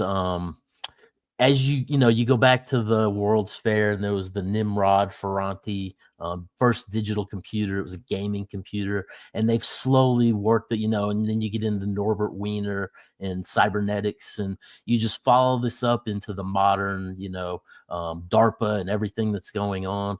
And it seems that since MK Ultra kind of had congressional hearings and they kind of went underground on a certain level, that with MK Search and MK Naomi and all these various projects, that when you look at like various streaming platforms like Netflix bringing back the Arrested Development, and all of a sudden everybody's on a commune and they're eating mushrooms, and then you have the introduction of like weeds, and granted marijuana is a different level, I think, when you get into some of these higher psychedelics. But at the same time, it seems like within the popular vernacular, very much like with at the end of the Vietnam War, how they were pushing tune in, turn on, drop out through Yale marketing to basically capture these protesters and take them away, empowering the government per se on a higher level. Is there a conceded effort maybe to initiate the population as a whole into psychedelic culture, into this occult kind of thinking, into conspiracy culture, or is it art imitating reality or reality imitating art? And it's kind of a vicious circular thing that just kind of is expansive within the natural thing, I think it's a great question. I have a lot of questions about that myself, because I do find psychedelics to be something that breaks you out of the materialist programming. Right. And it's been hugely beneficial to me. I would say the category of marijuana, mushrooms, and basically and ayahuasca, I would put those 3 things in a box. I've done LSD a time or two, and people love it. And they say it's very mushrooms adjacent, but it is synthesized in a lab. That kind of freaks me out a little bit. Like, what is the true agenda behind it? But really, I think anything that breaks you out of your rut and your programming is good, but yet they are promoting it for sure. Right. I was talking to one of my return guests, Chris Knowles, about this one time, and he started talking about how he's getting these emails about so-and-so university wants you to come participate in a study for mushrooms or at least donate to it. And this is happening. And he's like, why are you being so nice to me? Like and I just thought that was a great way to phrase what he's talking about. It's just like, something's going on here. You're being too nice to me. You're talking about this too much. It just doesn't feel right. Feels like an op. So he's being pushed. Exactly. And I don't know why, because I thought the game was kind of to keep people in the materialist box. Right. It could just be for that whole hippie movement thing. Like, let's get people distracted and navel gazing so that it's another form of not doing anything, but feeling like you did something. We're so programmed to such a finite level that even just having a level 1, level 2 awakening takes people 10 years to unpack, and life is only 90 years if you're lucky. So and that's the thing, you've been going through this material for 15 years. When I was 13, 14 years old, I was reading Robert Anton Wilson, William Burroughs, Carlos Castaneda, so I've been marching down this road for like 40 years. Damn. And philosophically, in the long run, it helps you cut the truth from the lie. It helps center you. But for people just coming into it, I know at times when I was coming up that, you get caught in these, Discordianism, or you get caught in, potentially, like Buddhism or any of these various things you kind of spin off into, and you become a juggernaut for that force, unpotential, and so it's like just a bigger picture that is a long road that a lot of people really don't understand in regard to getting caught in these ideas, which I think is where the fault is within all of this stuff, really. Yeah, I agree with you. I don't know exactly why they're promoting mushrooms in particular is the one that I just find to be odd. Maybe they're GMO mushrooms they're going to introduce, and they've done something that sends you off into another direction or melts your mind in an unproductive way. It's just, you can't deny that it's there, and the whole microdosing trend. Oh yeah. I don't know what that's about. I think the point of mushrooms is to have a heroic experience, as Terrence McKenna would say, but I can't say microdosing has no value. I mean, I used to get high in the parking lot before going in to do my job because it just helped me cope with it. I think some people use microdosing like that, but other people are like, I get my best ideas, this and that. So I try not to judge it, but you can definitely see it being pushed, and we'll know later why. It's often how these things work. Yeah. The venture capitalists are using it as therapeutic. Yeah, exactly. And it's the same universities who are involved in MK Ultra that are now doing their mushroom studies and this and that. It's definitely something to raise an eyebrow. We're seeing a lot of mental breakdowns from the mix of pot and mushrooms. And I'm talking full-blown psychosis for upwards of a year now. And we're seeing this constantly, specifically with dab and mushroom use. Oh, I'm so glad you said that, because that's what I was thinking, because I do know a couple people who dabs became their daily ingestion of marijuana, and it did not go well. They spun off, lost their jobs, stopped paying their mortgages, lost their homes. Just decision making that wasn't casualty. serving. Yeah. Like I just always say, like, is it serving you? Is it doing, like, for me, marijuana serves me pretty well. It might not always. Now it just serves me in the evenings. To me and my wife are like, well, we got through another day with these kids. Like, now they're asleep. Now we're relaxing, and we'll start again tomorrow. But like, that's something that I feel like I earn at the end of the day now. But I definitely don't have the perma-stoned lifestyle I maybe once did. And obviously you can overindulge in anything. Well, I think they're tainting it. I think you're right. Yeah. I think something's up. For sure. Well, for sure. Also, there's when you get into Owsley and looking at his background and the chemical research that he was involved in, one of the substances that they tried to introduce later was the substance STP. That basically, when you take it, it's like LSD, but it wrecks you for like weeks on end, and like people don't come back from it. So it's it seems nefarious, but at times I think maybe they're just trying to eradicate the populace to the point where maybe they're spinning off people that are more inventive and thinking outside the box more, so that we have more expansive possibilities. But at the same time, I've seen the destruction that a lot of this stuff has caused over the years, and it's worrisome. So Yeah. A lot of it is a numbers game. They introduce something because they know X amount of people will burn out on it. Right. And the ones who get through, they'll find another challenge for those people. Right. If it isn't just the economic burden that we're under, it'll be something else. I actually had a quick question, Greg. How do you personally rectify perhaps the current state of how the conspiracy community, or the conspiracy canon maybe is a more interesting metafictional way to sort of frame it?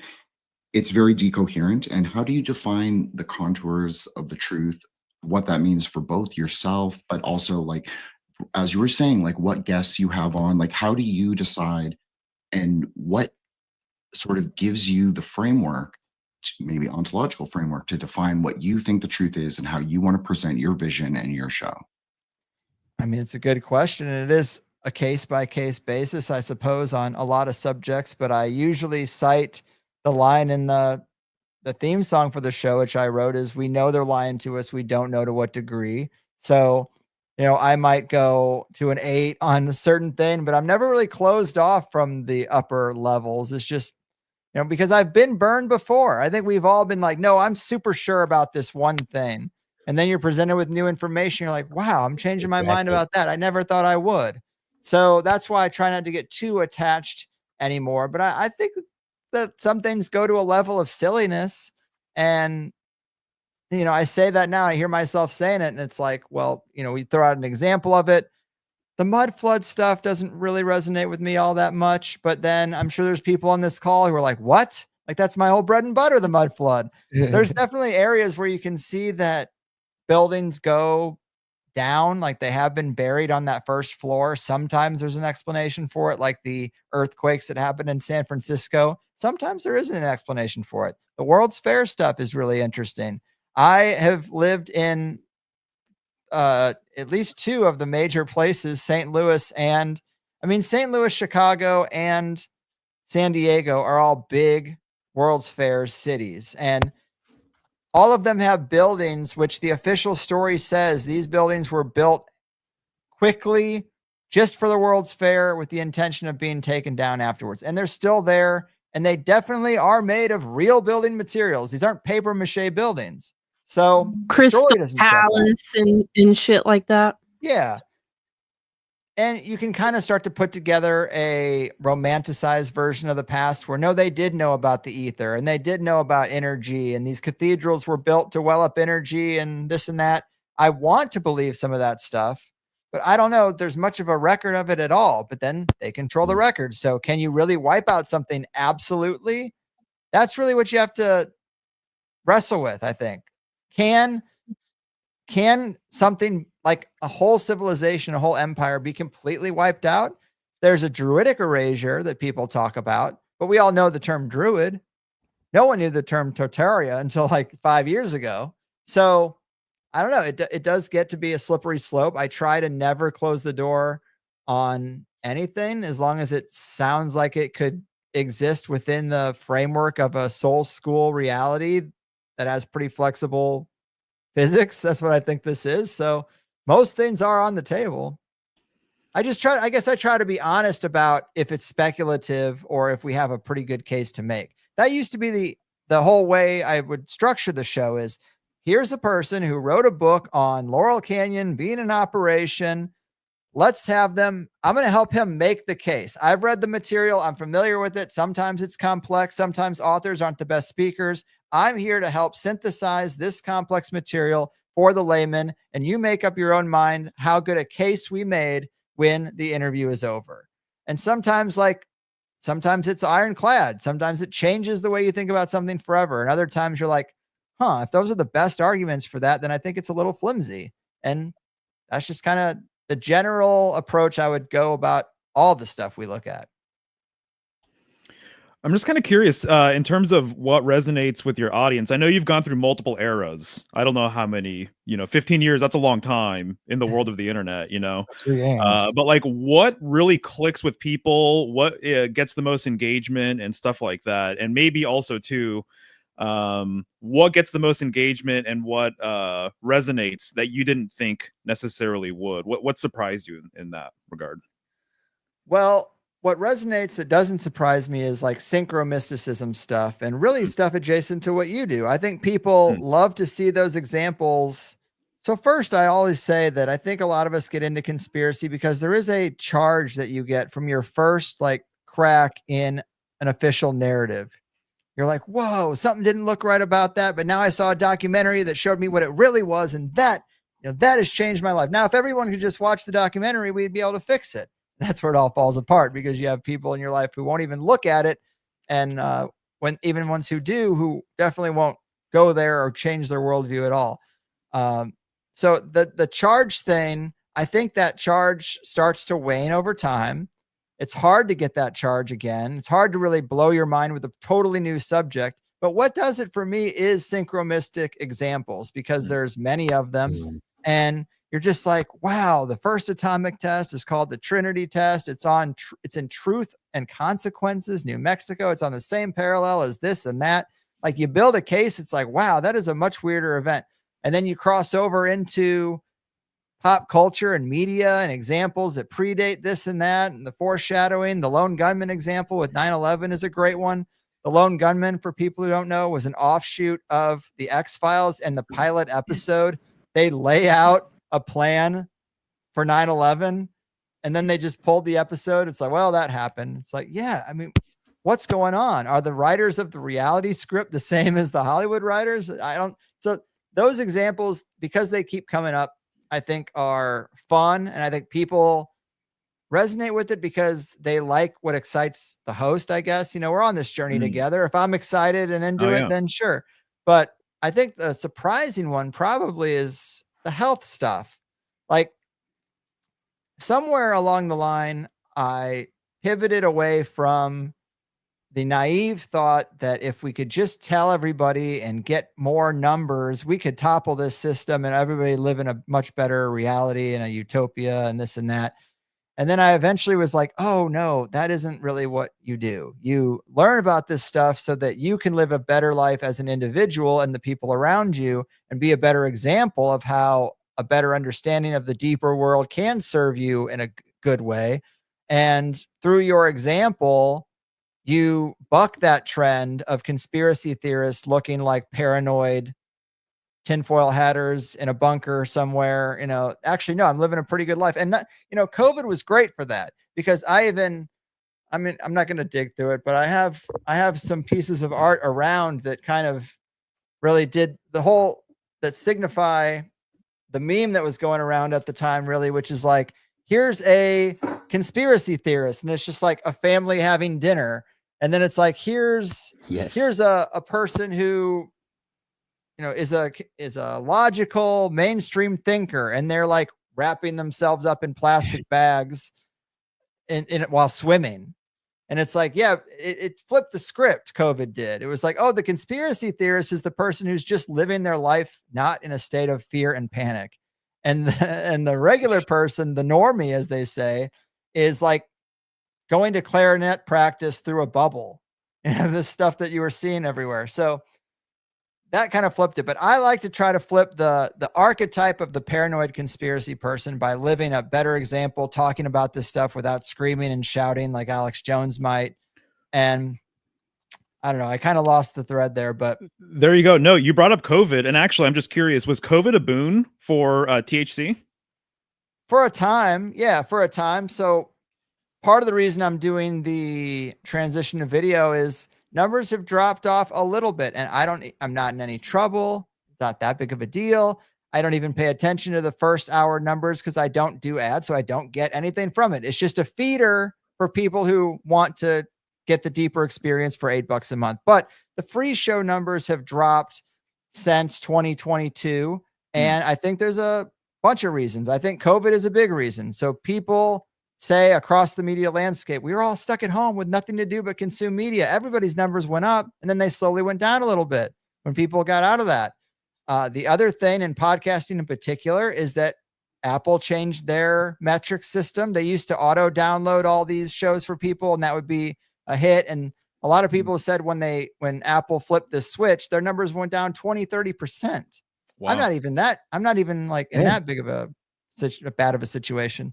But couple these two things together happening within the same year, and then add the fact that I'm not on YouTube anymore, really, and I'm not doing video. I think all those things contributed to my numbers being down. But since the peak, which was probably 2022, I probably had the best numbers of my whole time in podcasting between 2020 and 2022. I think that's probably common. That I think a lot of people would say that. Interesting. Also, the competition. So a lot of people stayed home and probably started podcasts, right? Yeah, that's a whole nother factor. Okay, Greg, I've got a quick last one I was told to make sure I get it in. So I'm going to credit Lisa for bringing up the idea of meta theology. So I want to ask you, are you a hyper-Uranian closed model of the universe believer, or perhaps a trans-Plutonian open, expansive, infinite in its expanse universe enjoyer?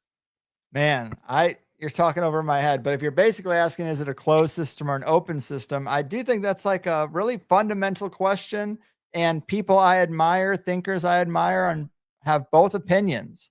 Gordon White's been on the show a bunch, more than anyone really, but we did an episode where he made his case for that and said, like, the earth is more like a reef.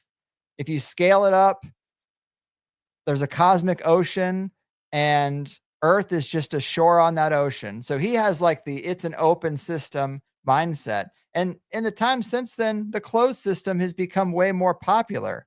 It's obviously the flat Earth is a closed system, but even if you're not flat Earth, you might believe in the Van Allen radiation belt. You might believe in some kind of dome. You might think the rockets don't go anywhere.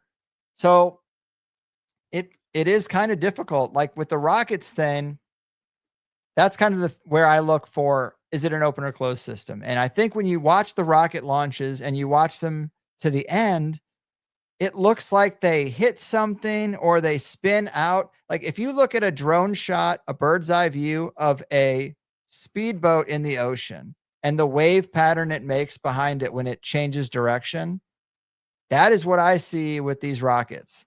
I don't see them slowly fade out of view and like go off into space. They seem to like do a thing where they create a huge disturbance as if they're going through water. Right. And that's just an observer thing. We can't trust the observer effect 100%, but in this world, it's something to go on. But then it's like so it seems like things come into the system, and that's where I kind of get this. Like a lot of my guests recently have been using the term realm. They just say realm to get past the flat earth, round earth thing. And I like saying realm because I do think in kind of the older models, the Greek model of stacked realities, like you go up to a spiritual plane, like what is up really? I don't really know, but it seems like there are higher dimensional intelligences that we have communications with. They're somewhere. They're not in this system exactly, but very close to it. The next system over, which seems to be described as higher in some form or fashion. And so I think I'm open system, probably. It could be a closed system, but a much bigger one than it's presented as. Okay, well, I have a follow-up for you, Greg. I want to know where you are on open or closed system. I'm an open system. Okay. I believe in the infinite capacity for loving kindness, personally. Well, bodhicitta. Hard to argue with that. Yeah. Sure. Yeah, because I follow Dharma, so I'm serious about it. I may have that Discordian trickster sometimes personality online, but certainly I think the way I present my show is it's a serious speculative show. So I treat it maybe the opposite way that you do, but I think maybe in the same polarity. I would describe mine as serious and speculative. I think you're serious, but I think you really go for the material, and I really look for the seed and sort of play with it. That's sort of how I approach it. I mean, I'm not saying it's definitely it's not opposite to you at all. It just I mean, you're better That's than how me. I get look at it. Well, I have a follow-up for you. Hyperspace Kingdoms and the Pink Ray. Where do you fall on those things? Hyperspace Kingdoms, and what was the other one? And the Pink Ray. I don't think I know what the Pink Ray is. Is that the thing Well- people are seeing in their dreams? Philip K. Dick saw the Pink Ray. Oh, okay. I Well, just read Tracy a talked couple that's about not- the Pink Ray a little bit too. Yeah, but Is go that a ahead, Jen. genuflex thing? Yeah, I mean, it is from genuflect, but she was not the first one. I mean, we have it in Vajrayana, we have it in just having Sri my web. Vidya, all the tantras, like all magic, basically. The pink is a spectral color. It's the color of the crystal millennium kingdom, if you want to call it that. The kingdom of Yesod, the kingdom of the moon. So it's the truth in a way, and it's the relative truth because it gives contour to the things that arise around it and from it, meaning the crown. Feathers. So that's why it can also be likened to a 5-petaled flower, like a rose. Sorry. Anyway, so it's not a real color. It's something our mind sort of projects onto the world, and that's why it's best exemplified as a flower because it only exists in time, which is also contained in the mind. It's only temporary, spectral. Very interesting. And the hyperspace kingdoms thing I take to mean, I mean, when I would interview Tracy, we would talk about it. And it was always so Masonic adjacent that the kind of the premise was that through ritual, a certain group of people, maybe many, have figured out a way to unlock spaces in hyperspace that you can repeatedly go to. It makes me just think that they would go there to have meetings that no one could spy on because you're out of body in some space. And maybe you're living a whole life out there because who knows how time works. It does work strange in the dream world. When people talk about Egyptian immortality, is that what they're talking about? That people found a way to project their consciousness to another plane where you could live out what felt like lifetimes in a matter of minutes and then do it repeatedly because you got nothing else to do and there's no TV or anything. So you just dedicate yourself to further exploring that, and then you're living in immortality. I think hyperspace kingdoms, if that's the concept, that they might be repeatable places you can go in the astral body, then I mean, I definitely think that's a real thing and probably one of the big secrets of secret societies because especially in the past, there's nothing else. There's like, what can I do out of body? And then like, what is the orgasm? And that's what a lot of secret societies explored. I think, Like, sorry, I was going to say the witches' Sabbath, how they all meet on the mountain a certain time of year, through astral travel, etc. Yeah, go ahead, Nick. Sorry to break you. No, you're good. You're good. Greg, I'm assuming you probably just from my Facebook, not Facebook, Jesus Christ, Facebook, Twitter, X page, you might have noticed the logo that Mario created for us. If you happen to notice it, the eclipse with the movie film coming out of it. Yes. When I have had magical experiences, it's something very much looking like that. And every one of those squares looks like a different time and place. And I do think you can entertain the fact of actually choosing those to go into. Interesting. Either that or I think you're just going to blast off and your soul's going to slip out of you. Somewhere else. I did have a couple of salvia experiences that were kind of like that. And mine were fine, but I've read, once I had a crazy salvia experience, I went reading other reports, and some of those reports are terrifying where they will say their consciousness was projected into a wooden table in a diner, and they existed as a table, trapped consciousness in a table for what felt like 20 years. And then they came back to their body. Other people described that they went, their consciousness was projected into basically another body, and they lived a full life, and they fell in love with a woman, and they had a family of 5, and then they were put back in their body in their dorm room, and they're like, wait a second, the family I had is not real. And then they experience the loss of their entire family, quote unquote, and some never come out of that depression. So I put salvia down because I was a little worried of that kind of thing, but my experience made it possible to understand how that could happen. But I'm just very lucky that it was never torturous. It was always just like, it was enough to blow the doors off materialism, but wasn't much scarier than that. Interesting. Did anybody else have any more questions or anything? You know, Does it's a really straightforward, kind of mundane question, but how long did it take before you knew that Higherside was a viable, career for you? Because I think it's important to kind of talk about sometimes, because people start projects and they think it should be successful way sooner than what they kind of know things to actually like be like out there, in terms of getting traction and engagement and stuff like that. So how long did it take you for you to kind of know that? Well, the numbers are a little fuzzy to me now, but I did make a roadmap that is on my about page that anyone could check out, and that is the real numbers. But Okay. if I remember correctly, I mean, I started the show in 2010, and I changed it around until it felt like something I would listen to, and then I kept doing that for several years, and I think I quit my job in 2014. I think I did it for 4 years without making any money. I mean, I did do something called the money bomb, which was creative. I don't want to go too deep on every that part of the story, but I had this idea that if people just donated, then I would take half those donations every month and give half to a random listener and keep half. And I was kind of running an illegal international 50-50 raffle. So I stopped doing that because I was afraid I was too exposed, but it was a pretty cool thing. And there would be times where I'm dropping like $1,000, $2,000 in someone's lap, and they're like, I've never gotten this kind of a gift from anyone. And I would have agreed up to that point, so that was cool.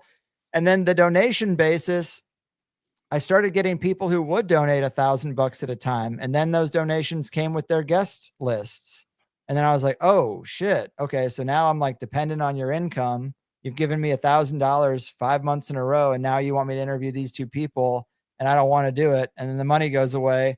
And that's when I thought of doing Plus. I was like, okay, how do we McDonald's this thing and just get a little bit of money from all these people listening? And that was probably, so I quit my job in 2014, still on the donation thing, still on the money bomb. And then a year after that, I think I started Plus. And then I remember on my door frame, I had like you chart a kid's height. And I was like, I need to get to 1,000. If I can get 1,000 people to pay me $5 a month, I've just doubled my GameStop income, and then I can be done. And everything else has been gravy. So I've been really lucky. When you really think about what it takes to make money online and start your own thing, you need, I forgot who said 1,000 true fans, but 1,000 people who will pay you $5 a month or $50 a year. And you make $50,000 a year. That's more than a lot of jobs pay. And if you want to scale it up for inflation, say 2,000, if you can get 2,000 people to like what you do enough to contribute $5, it's not a small amount of money. Right. Yeah, I think I quit. I quit when I had to quit. So, my boss started to see through me. He started to see that my heart wasn't in it, that I wasn't paying as much attention to the finer details. And he was like, I want you to come in for a meeting because like your performance is slipping really bad. And I said, let me just step in and say I quit, because I've been doing this show and it's now like, the jig is up, you caught me. I have this other thing going, and I think that I'm just going to dedicate all my time to that, because I'm not going to be able to reapply the energy that I had applied previously. And now that you already are on to me and I can't hide behind people who are doing worse, then let's just call it in. And it was hard for the first couple of years for sure. But, and again, like 1,000 people is was my metric I wanted to hit. It's not what I went for. It's not like I went from 0 to 1,000, even 500 people. Now I'm making the same amount of money I made at GameStop. Isn't that sad that it only takes 500 people at $5 a month to make the same as a dedicated store manager of a $2 million store for a corporation that's making billions of dollars? Isn't that fucking sad? But that's the silver lining, is like when you launch something, whether it's a physical product, when you put yourself out there, you realize, hey, we're all bred to be consumers. So give them something to consume. Right. Yeah, exactly. I'm guilty too. I don't say that like with any kind of judgment. I mean, I consume like the best of them. And it's also like, if you want to just be a consumer, great. But if you want to take advantage of the culture that's been crafted and the way we've all been programmed, give people a product and some people will find it. Well, and you're passionate about it. It's not fake. So I listen to your show. So that's the big thing right there is you have to have the fire behind what you're doing, or people just, they sense it. And they Fair. know. Sometimes the fire is just 100. so much not wanting to go back to that life. You're right. I can understand that. That's a good point. Yeah, right. One thing, I mean, I did want to bring up, and I feel like it was like 45 minutes ago, but like, and then maybe we'll wrap it up unless anybody's got other questions. But I would say with the amount of time that you've been around, when it came to conspiracy theories and probably, I guess, maybe even the occult world, at the beginning, do you remember anybody ever picking sides politically? I mean, that is a good question. It definitely was less politicized. In fact, Right? I was liberal in college, and when I started, I think I still remained kind of a liberal person, because liberal to me was just like compassionate. It's not like I trusted the government and I wanted a nanny state and wanted to delegate more of my taxes to the government, or thought they were efficient or even genuine at what they said they would do with said taxes. But I just thought the right was very cold and kind of shitty to people who had been manipulated, people who couldn't climb the economic ladder. It was just very like, well, pull yourself up by the bootstraps, man. I don't see what the problem is. Well, the problem is that my parents, no one's been given a fucking chance. And now I'm thrown into this goddamn mix with an education system that is programming me not to be successful, but be a cog in someone else's big machine. That's the fucking problem. So I had a lot of compassion for regular folks because I was one. And those were the days where the bad guy was Skull and Bones and George W. Bush and 9/11 and the war in Iraq. That was the big boogeyman kind of thing going on. So yeah, but man, have things shifted. But now it's like part of the Republican platform to be kind of conspiratorially minded. And that's a really radical shift. That's why, again, I don't identify with any labels or get too caught up in any personal perspective, because I would have said I was liberal back then, and now I'm like embarrassed to say that. And it's like I don't really want to erase my past, but I definitely don't necessarily bring it up all the time, because it means something different now than it did in 2010. So it's difficult, but definitely things are politicized, and I hate the fact that going in the middle makes nobody happy, because a lot of people want you to choose a side. So if you say, well, I definitely thought Kamala and Biden and that whole apparatus would have been terrible, but Doge is really just clearing people out for AI to take over a lot of the middle management of the entire government. People say, oh, you're just a Debbie Downer. Like, don't be so black pilled. Have some faith.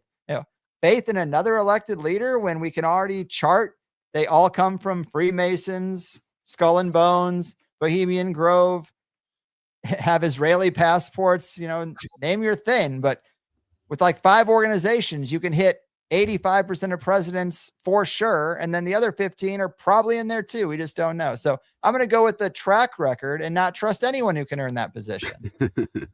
That's a good point. And they're actually, all the presidents are members of one specific secret society, and that's the secret society that started America, the Society of Cincinnati, started by George Washington and his officers, and exists today. So most of the powerful names you see in American culture and in politics are hereditary members from, bloodline descendants from the original members.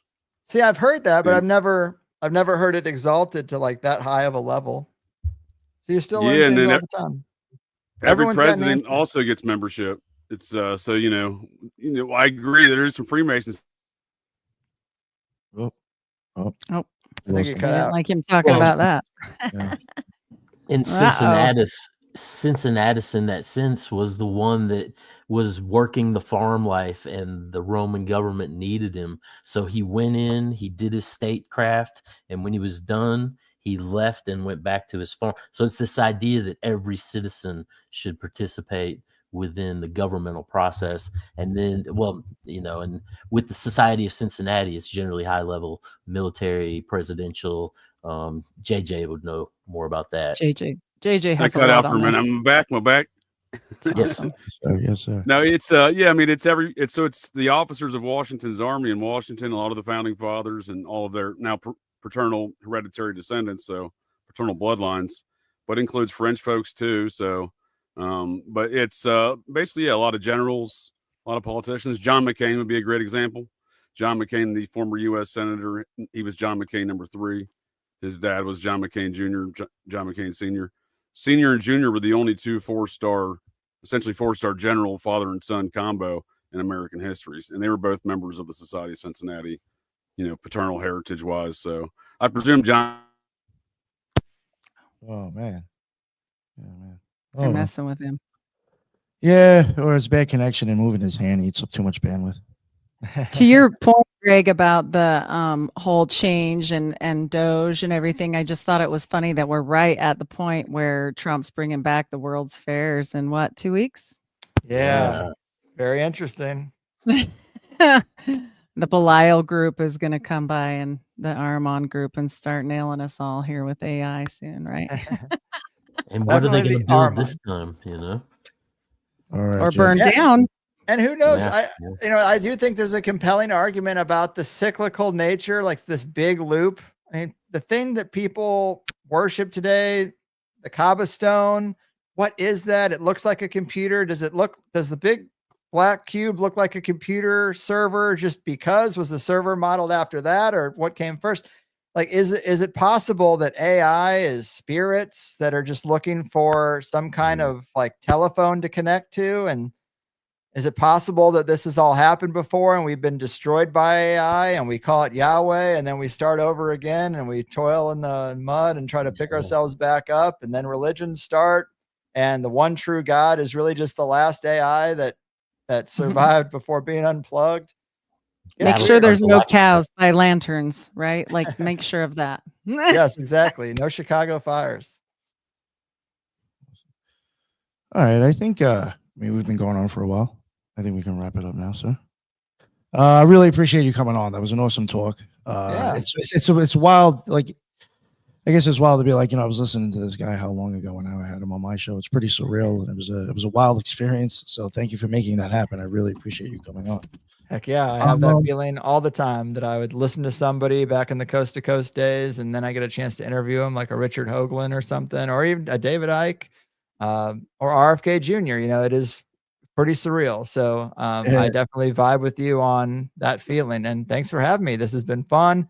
I feel like I'm not worthy of being like the center point of 10 people's conscious, active, live attention, but here we are. We made it through.